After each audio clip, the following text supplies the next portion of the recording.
Freedom so tired, every dog must have his day.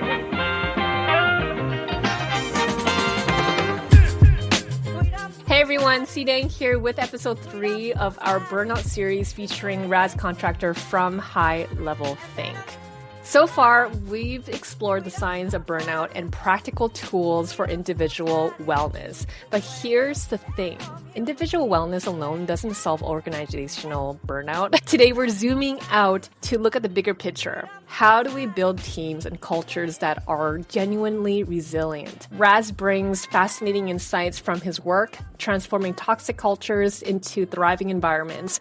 We'll explore what he calls empathetic narcissism, finding that balance between meeting your own needs and supporting your team.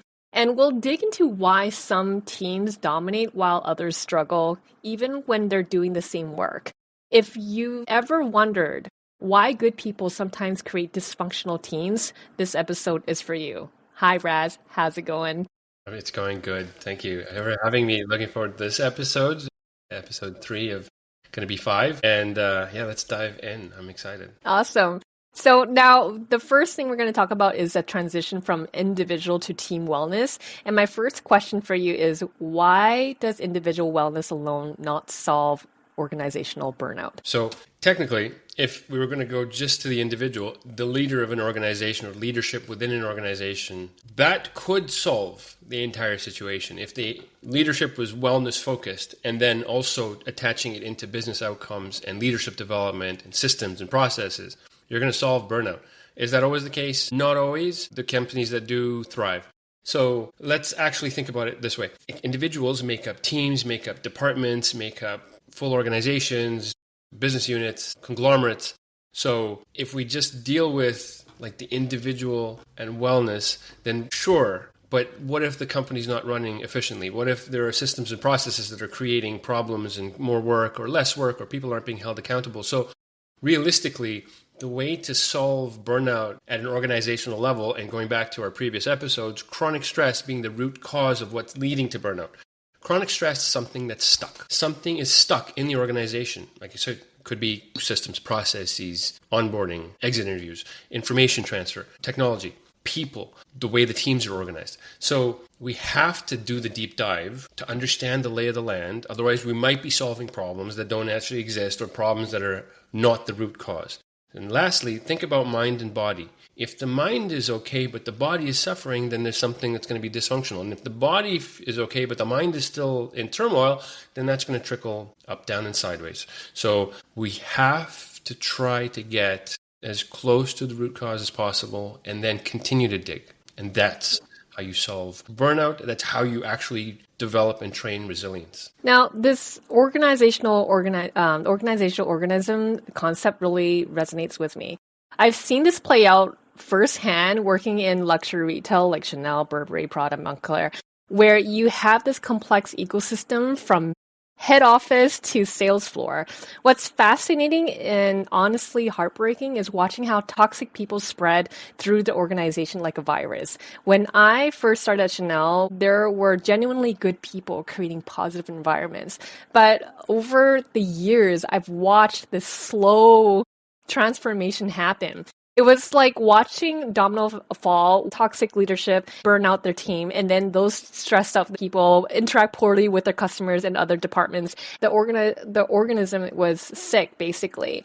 And I think the saddest part was seeing good-hearted people who came with such zest for life, let's just say, and collaborative approach, slowly turn bitter and defensive. And 10 years in that environment, they weren't even the same person anymore. It wasn't their fault at all. It was definitely leadership. So you're definitely right about being interconnected with everything else. Yeah. So just take that approach, right?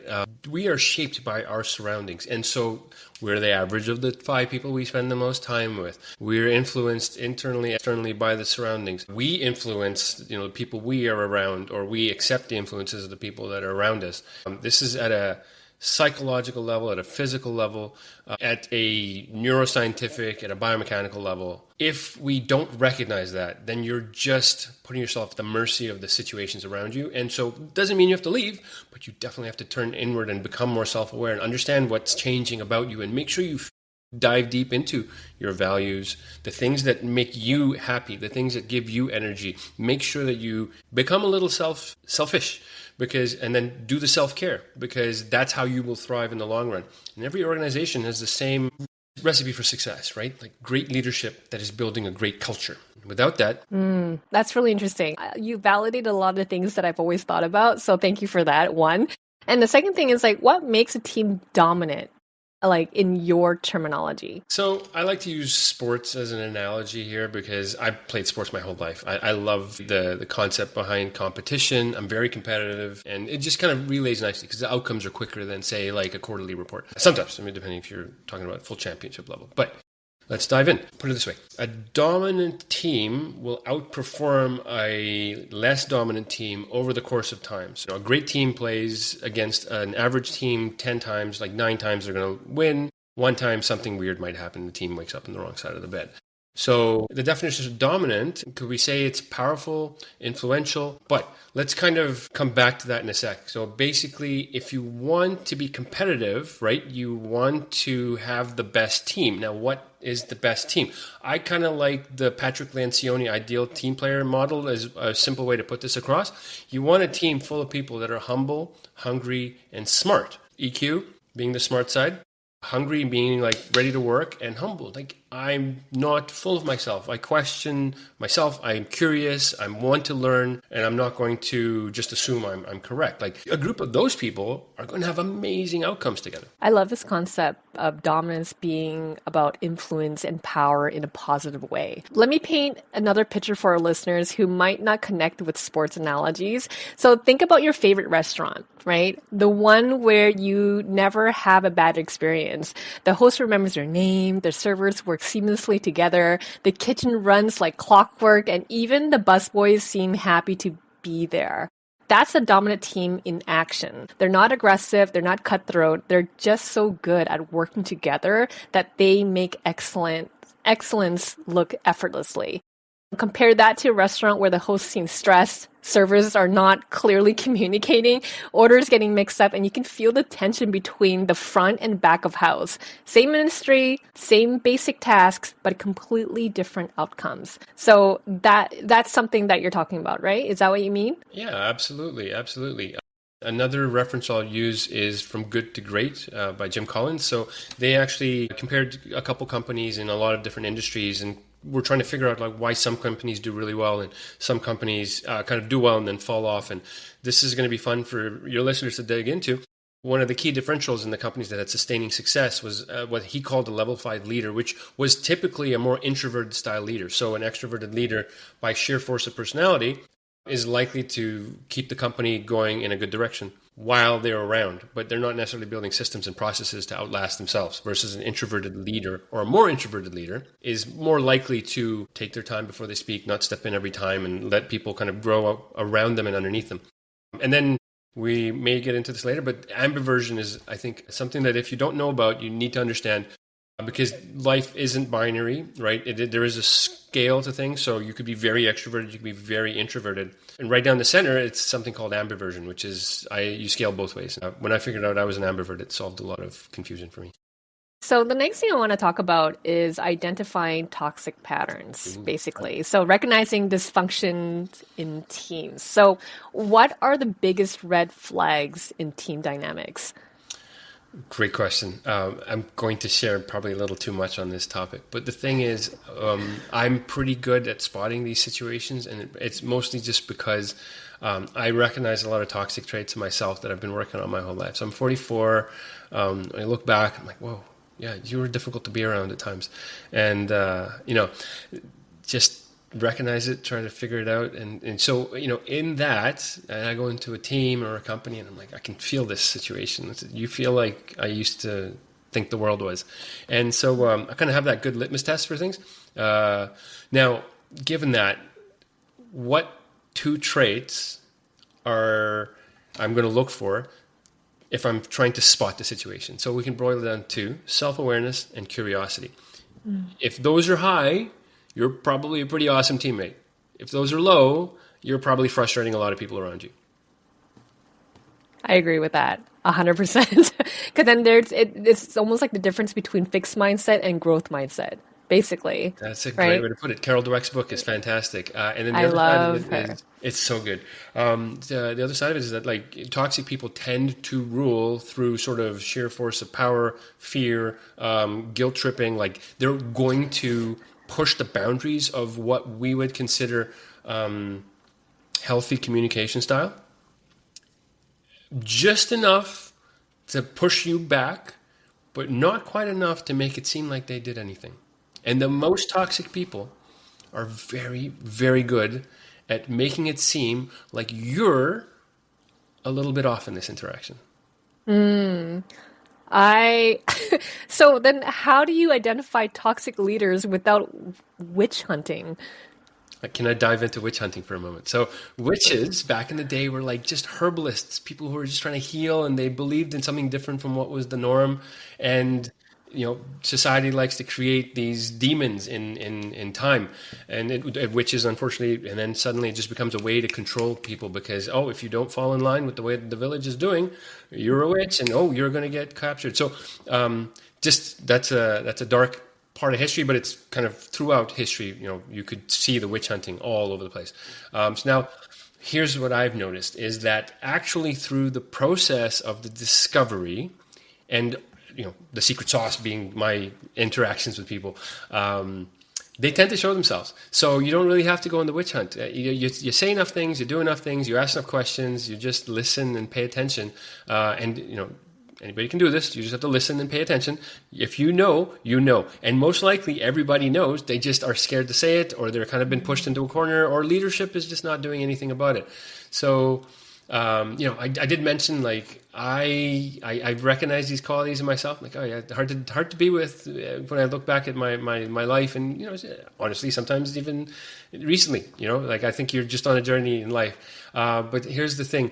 The process that we roll out is it levels the playing field because everybody has to kind of do the reflection, do the personality tests, spend time, and through that, like I said, they show themselves. No witch hunting necessary.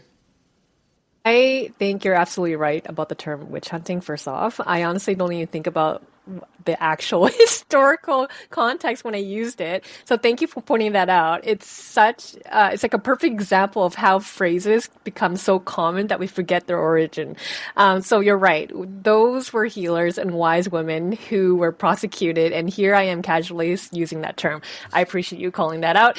It's also a great reminder to be mindful about the language we use. But I love what you're saying about toxic leaders basically revealing themselves, because when someone neutral comes in, it's like they can't help but show their cards when the dynamic shifts.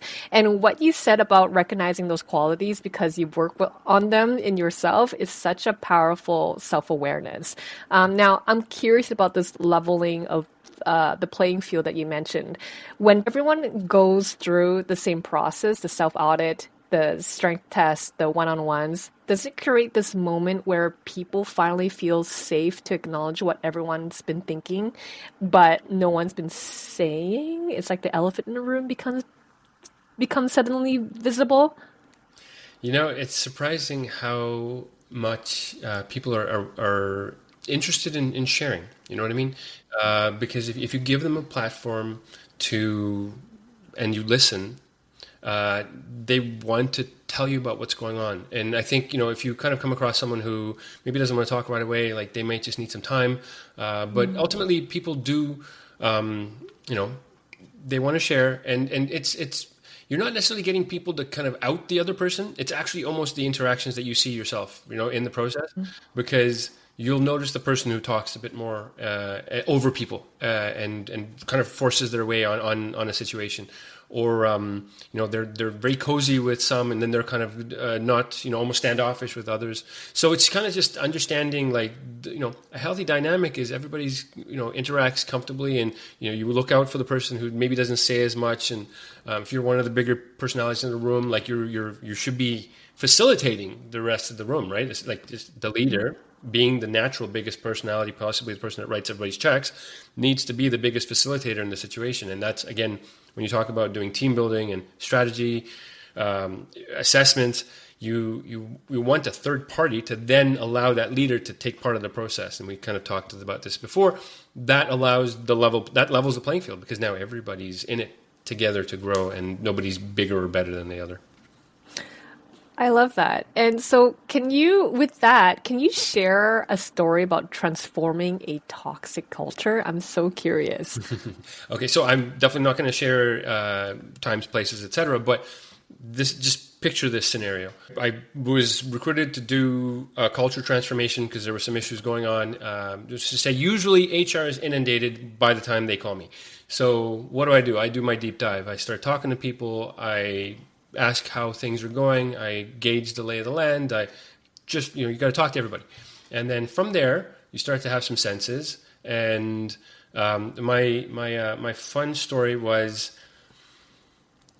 in the set of meetings that we're supposed to roll out the discovery, I've already seen signals, i.e. the person that I'm suspecting is a problem is not as engaged as we're moving around the process.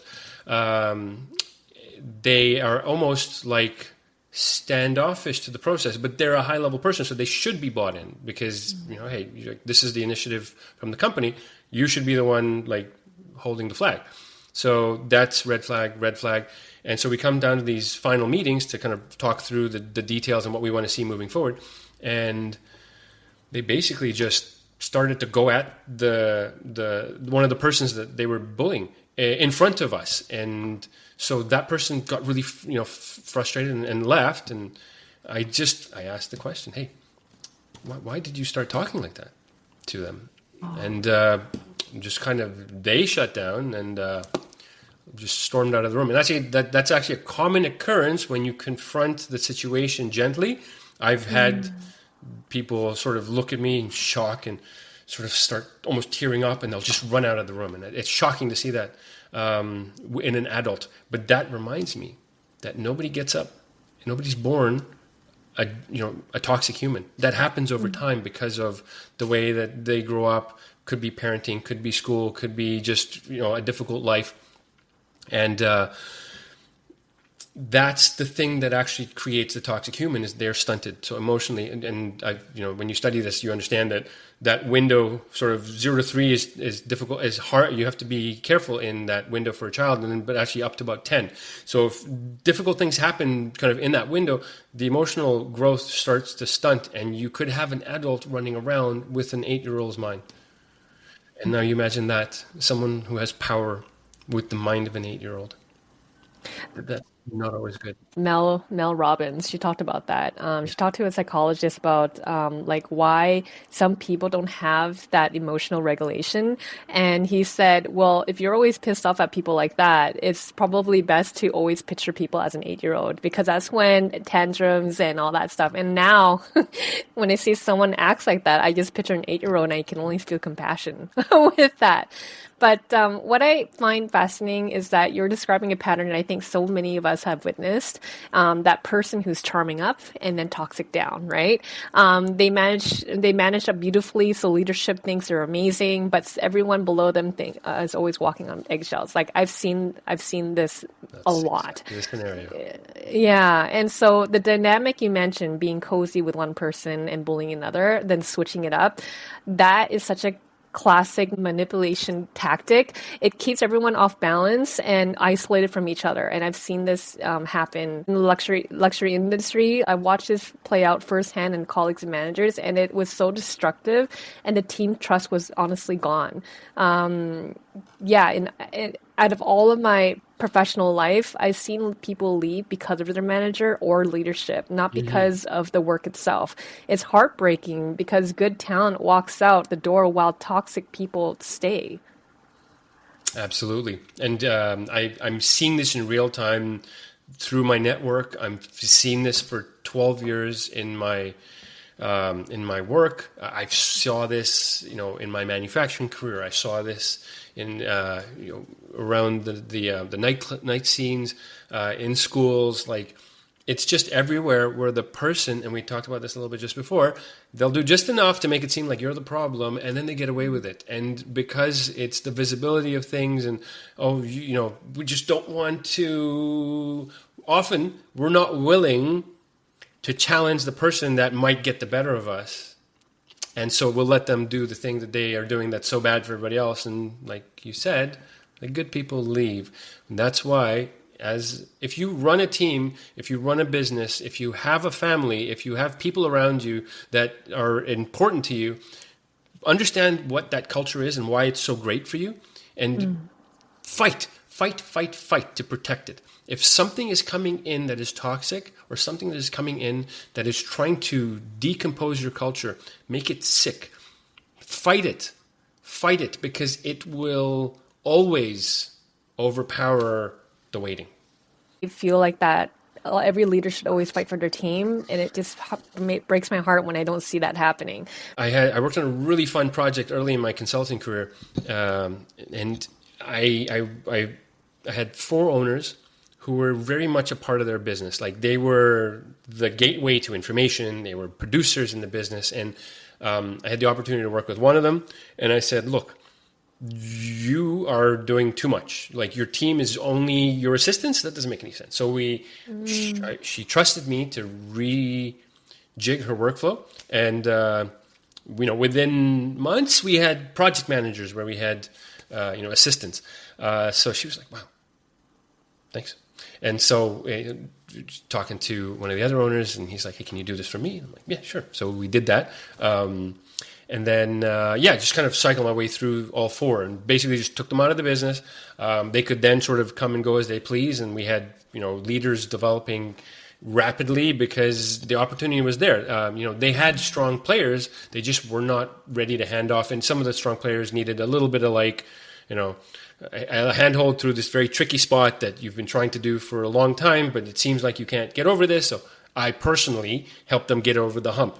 And then from there, boom, world is your oyster. So one of the things that I've been able to do is really assess like the root cause, the bottleneck in the situation, and then win enough goodwill or trust to make the change. And then once the change is actualized, everybody's like, whoa, that's great. That's amazing. Oh, that's awesome. Thanks for sharing that. No problem.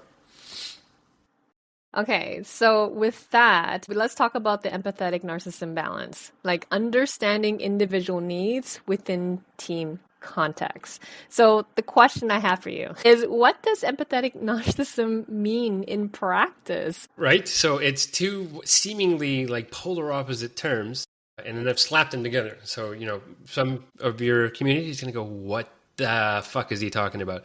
And that's fair. Now, first, let's just define our terms, right? So empathy is the understanding of what is happening around us with other people, other things, right? If we want to extend that out. And the concept of narcissism is like sort of a me first attitude. Like, I matter. I'm the center of the world. I'm the center of, my universe. I'm the lead in my own play. So, you slap them together. What does that mean? What I mean is, in order to find the balance between what you need to be successful and what everybody around you needs to be successful it's a tricky situation, because we get pulled either too far one way or another.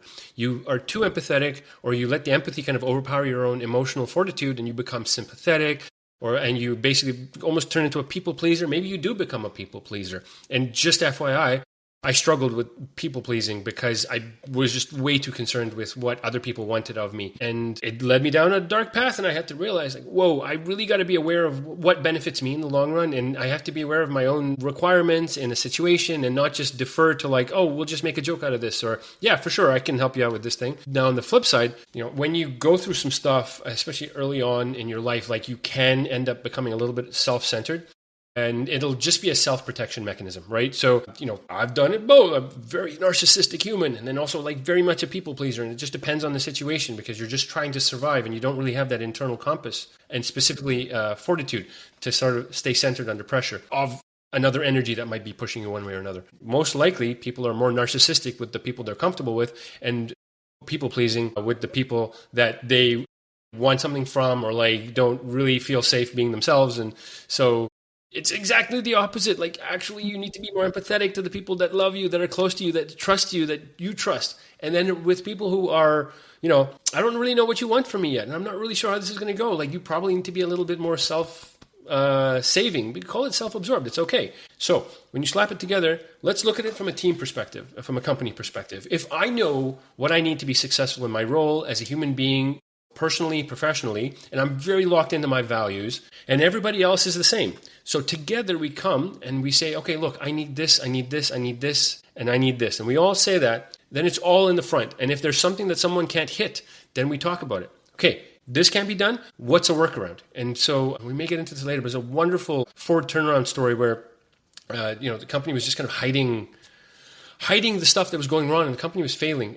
Basically, what ended up happening is new leadership comes in and is just trying to create a culture of honesty, and nobody's following in because they're all terrified of getting fired. And one guy steps up because he figures, if I don't share this, I'm going to get fired anyways. And he shares it, and people help, and they fix the problem, and he didn't get fired. Oh, maybe we should. Boom, boom, boom, boom, boom, boom, boom. And now the company is sharing the actual problems, diving in together to support, and thriving. So that was a massive turnaround for a big company. And it all started at the top. Culture of safety, away from a culture of fear, accountability, and then everybody banding together to get it done. This is such a fascinating concept because traditionally we think narcissism and empathy is completely opposite, as you stated. Narcissism personalities typically only thinks for themselves and struggle with genuine empathy, while the therapy can help manage narcissism traits. True NPD isn't really curable, but what you're describing is something entirely different. It's like finding that sweet spot between two extremes. On one end, you have people pleasers, as you mentioned, who lose themselves trying to meet everyone else's needs. And then the other, you have those who are very self-focused, that they can't see beyond what their own needs, beyond their own wants. So your empathetic narcissism is almost like healthy boundaries in action. You're saying, I see you, I understand what you need, and I'm also clear about what I need. It's not selfish or selfless, it's self-aware. I love that you emphasize having these conversations up front, because when you're transparent about where you can and can't support others, you're actually empowering them to find their own solutions instead of creating dependency or resentment, right?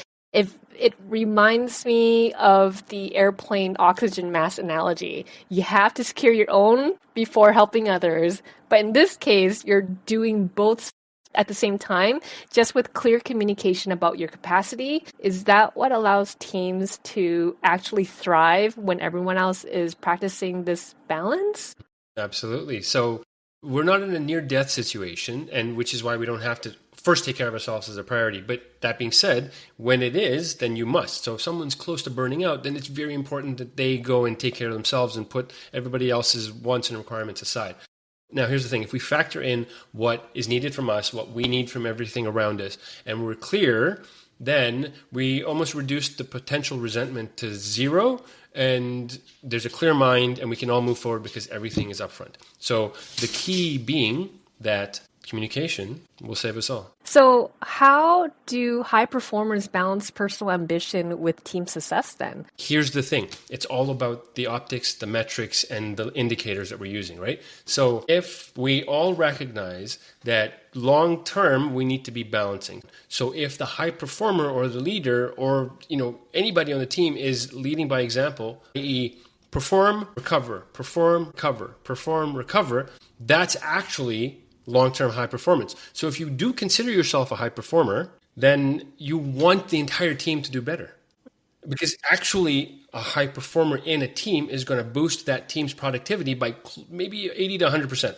And then contrast that with having a low performer, you're going to be in the negatives, and a toxic person is going to be even further in the negative. So you gotta understand that if you are looking to do well in the long run, then the entire organization needs to lift with you. So with that in mind, what role does psychological safety play in that? Imagine a world where we can actually just be ourselves and not worry about what is going to happen when we are authentic and genuine. That is what's possible if we have an actual culture of psychological safety. If I don't have to second guess myself when I want to share difficult news or share when I'm frustrated about something or share when I'm excited about something. Because, hey, if I share that I'm excited, then someone's going to feel bad and then they're going to sort of take it out on me. It goes all spectrums, right? But, think back to a stressful interaction. It probably changed the way you behaved in certain situations moving forward. And so if we're constantly doing that, then we're not really behaving the way that we naturally would. Go back to your experience in retail around seeing people come in with bright eyes and energy and charisma and then become these shells of themselves that are bitter, frustrated, and defensive about everything. Here's the thing. If we feel safe, we perform at our best. I agree with you in everything you say. And I think that also comes into play with emotional intelligence. I don't think a lot of people understand that enough. Like, I think emotional intelligence is something that is so important because it helps us self-regulate with our emotions. But not only that, become very self-aware of what we do. If people pushes our boundaries, we know how to talk back or like defend ourselves in a way that would be more in a positive environment. Would you say? Absolutely. Here's the thing about someone who's trying to get the better of you in a selfish kind of, emotionally charged way. If they're the only ones that are being emotional, then they're the ones that are going to look less than stellar. So if we are always, I love stoicism for this because it's like, it is what it is. The obstacle is the way. Things are going to happen and it's how we respond. So hold ourselves to a high standard of response. And so someone's being belligerent or, strange, you just look at them and you're quiet and you say, can you say that again? What did you mean by that? And you're going to take the wind out of their sails because they're going to realize that they're not doing anything to you. And then you could pull it even further. I'm sorry, huh? And, you've completely flipped the script. So I'm sharing some tactics that, if someone's pissing you off, what? I think this is for people who are people pleasers. I'm going to point to myself. Sometimes you want to fill in the air when it's silent, but you have to understand that silence is the name of the game. Like the more silent you are, just listening, it just makes people more anxious. If anything, it's not a good way, but for someone who's bullying you, instead of fighting back, just stay quiet and listen to exactly what they're saying and then ask questions that for them to explain better. Because one way is like, you're also helping them out, figuring their side. I was like, oh shoot, I can't fuck with this person. And second is like, oh, I can't push my buttons like this, I won't try again. So the tactic that Raz is saying is like that's definitely something we should talk about maybe in the future. But like there's so many ways to deal with people who are very hard in a way that makes you a good guy. Because honestly, kill them with kindness. That's the only way, but without giving them everything that they want. I love how you brought up kindness. Now, I just want to share that let's not consider kindness, being what the other person wants from us, or like trying to be only gentle. Like let's be truly kind to them in the way that serves us and them in the long term. So if someone's being a jackass, the kind thing to do is to put up the wall. Say, no, we're not going to behave like that. No, that's not going to work here. No. If they continue, right, you might have to go, no, stop right now. And that is holding someone accountable, to me, is the true definition of kindness. It's the hard thing to do, but it's the right thing. I love the whole kindness thing because I really think like if someone's giving you fire, don't match that fire. You can only sympathize. You can only be a little bit more compassionate and ask why are they like that? Like how do we diffuse that? Because it makes you look better as a person, if anything. Which brings me to the next point, which is about building trust and communication. So practical team building strategies. Raz, I know you have so much. So the first question I have for you is, how do you make uncomfortable conversations comfortable? So basically, you got to think about it this way. We have to practice being uncomfortable so that it basically becomes comfortable. And that's kind of, it's a little bit the opposite of how people might behave. For example, I became in, post-childhood and into my teens, I became very conflict averse. I would almost shy away from conflict unless it was like way too much, and then you just lose it. And so I had to train myself to seek out conflict. So if I saw it and it was affecting me, I went to it. And it wasn't always perfect, but I trained myself to go to it because I realized I had to exist in that situation. Otherwise, it was going to be to my detriment. So practice is key, and that's where team building, role play, spending time in workshops like that's important, right? Because you only grow by the doing. It's in the doing that we learn. If you want to there's processes all over the place. So let's just roll out a simple one here. So first, you got to have a safe environment. So keep that straightforward. A place where everybody can talk without distraction, without interruption, without worrying about how you seem in front of other people. And then just focus on facts. So make sure that we're not talking about anything, we're not sharing anything that is not actually factual. And this is sometimes hard to do under emotions, but we need to distill it down to the facts. Then we got to listen actively. So here we're listening, we're not waiting to talk. And that's basically the difference between active and reactive listening. And then we got to seek shared solutions. If there's conflict, we have to come to some type of a compromise because we're both not comfortable with the situation that's happening. And then you got to agree on the next steps, which means we both have to buy in on what the next plan is. And so if you do that, you'll get some framework. Now, that being said, be real, be vulnerable, speak from your own perspective, and don't be charged or accusatory. All those real things that, like, if someone was like that to us, it would make us a little more fiery. If it's not working, you're going to need some mediation. Ultimately, someone has to have a final say if two people can't come to an agreement. So in real practice, role play, have a process, but if two people can't figure it out, someone more senior is going to have to come in and decide where to go from here. I love that. I love the different steps that you gave, and also being real and vulnerable. I think a lot of people are so scared of that too. So then, what's your approach to roles and responsibilities in that term? So let's have fun with this, right? So basically, imagine you have an organization, a team that has a way of doing things. They even have an SOP, a standard operating procedure. And let's just blow the whole thing up. Let's just take all the tasks that need to be done every single day, every single week, every single month, every quarter, every year. And so let's identify the most important tasks, the least important tasks, just all the other tasks.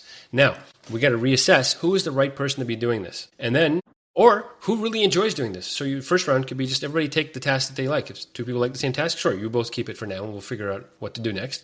And then there's going to be a whole bunch of stuff. Then you got to balance the workflow so that you don't have a bottleneck. One person can't have a gazillion tasks and everybody else has 4. And then sometimes that will actually indicate, what's our next hire? There's a bunch of important things to get done. Nobody actually wants to do this. There's a job role right there. Or we need to shift these responsibilities. Maybe we need to shift some titles around because your job is this, but you actually want to do that.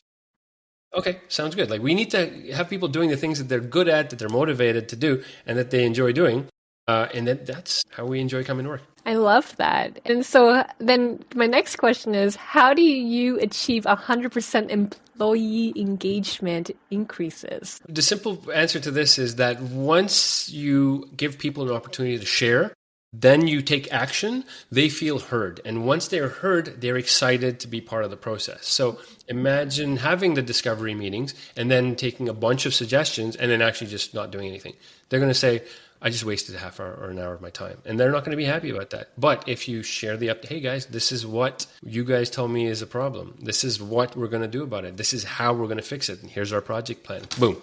Everybody's engaged. That being said, sometimes they're not actually willing to do the work to get the things that they ask for. And that's a whole other discussion. I love that. I don't know why, but the way you were describing it, it warmed my heart. Because then I think we need more of this in so many different work cultures and whatnot. Thank you so much for sharing. No problem.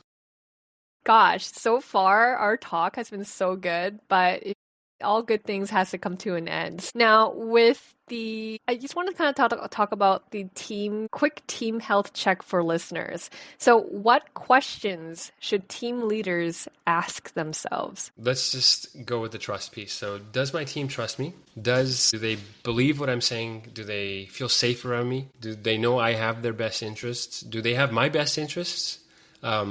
As the person that runs a team, that's a very important self-assessment to take. I love that. And don't you worry, guys, I'll have these questions listed somewhere for you to take a look at as well. And so then how can individual contributors influence team culture? Let's just put it this way. Everybody's a leader. You're a leader in your own life. You have to get up, take care of some stuff, and then make your way to whatever it is that you do. And then you have to get yourself back and somehow get to bed and cycle through your life. So you lead, everybody leads. And so the way to make a difference is to lead by example. If you lead by example and you do the right things and you exemplify the culture that it is that you feel is right, stick to your values. Whatever you're doing that feels right and is allowing you to thrive is the right decision. Raz, this conversation about team dynamics and that concept of empathetic narcissism, it's really reshaping how I think about balance in relationships, both at work and in life. So I hope our listeners are seeing that building resilience team isn't about everyone being tough or pushing through. It's about creating environments where people can be authentic, where their needs are acknowledged, and where success is shared. For those of you managing teams or even just navigating workplace dynamics, remember that culture change starts with individual actions. You might not be able to transform your entire organization overnight, but you can start modeling the behavior you want to see. Right, Raz? That's right. Yeah. So next, we're talking about leadership through change. And trust me, with the insights Raz shares, you'll have practical tools for those challenging transitions we all face. All show notes, transcriptions, and links from today's episodes are available at c-dang.com. And if you're curious to learn more about Raz, visit his website at highlevelthink.com. And where can they find you on Instagram if you have, Raz? Yep, check me out. Ras Contractor is my handle. I post a lot about breathwork and enjoy those videos. Amazing. So thank you so much for joining us on this journey. Stay connected, stay authentic, and stay dang good. Much love, C-Dang, signing out. Sweet, I'm so tired.